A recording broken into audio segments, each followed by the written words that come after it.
What is that? It's days until I die.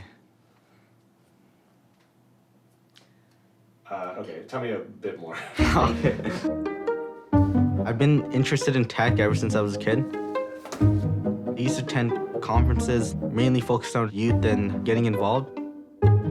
When I started to make projects or do things that were helping people, it was a lot more satisfying and fulfilling as a person. Working on projects with them is just great, talking to people with like-mindedness and yeah, just working for the greater good. And I think one thing that really stuck out to me about these kids is they actually thought differently than all these other people. They know what they're going after, and there's no stopping them. What we're trying to do is provide every single person on this planet with internet access. We're trying to put connectivity back in the hands of people to do great things. Really, right now, what we're focused on is this big mission of how do we get everyone information? People in developing countries don't have access to education, but if we're able to provide them with infrastructure, provide them with access to internet, that's one step forward. How can these people with cellular network who only use their devices for communication now access the internet and the library of knowledge?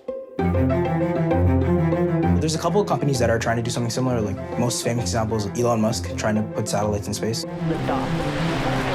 There's Google putting balloons in the sky. You're not scared that you're basically going up against these massive companies? Maybe we're naive, but I like it. I like going up against them. Why not? This digital gap of information is getting larger and larger every day. So what we thought is like, that shouldn't be a thing. Like, that doesn't make sense to us. Let's solve it. Let's open up the app. Hotspot.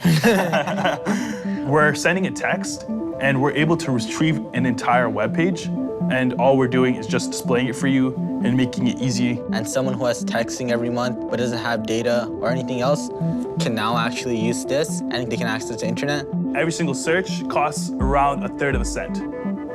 Third of a cent, yeah. If you're in sub-Saharan Africa, all you gotta do is just send a text message. There you have it. You can actually interact with the web page as well. That's what we're allowing. The main value proposition of the app is just it's a lot more intuitive versus a text message. Yeah.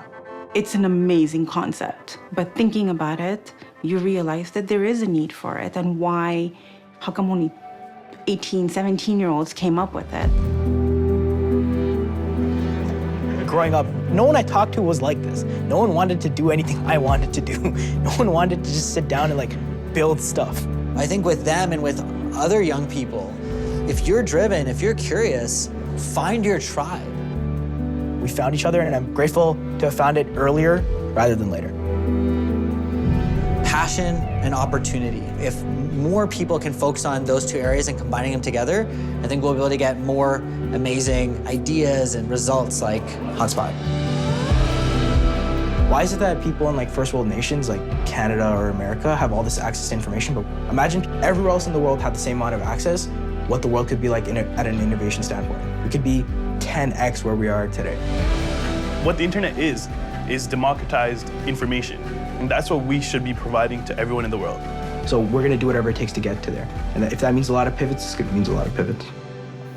Canadian life expectancy is 83, which means I have 23,320 days to live.